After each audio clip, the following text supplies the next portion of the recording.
యేసుక్రీస్తు నీడకు నువ్వు వస్తే ఏ భయము లేకుండా, అది సంవత్సరం కాదు, 2 సంవత్సరాలు కాదు, జీవితకాలం అంతా నిర్భయులమై బ్రతికే కృప రక్షకుడు నీకు దయచేస్తాడు.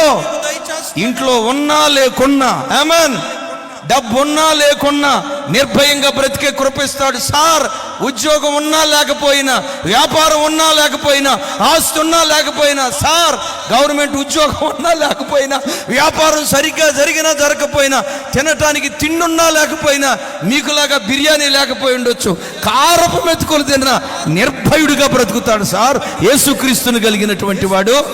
అలాంటి ధైర్యం నీకు రావాలంటే రా యేసుక్రీస్తు దగ్గరికి. యేసుక్రీస్తు మతం మార్చేవాడు కాదు, కులం మార్చేవాడు కాదు.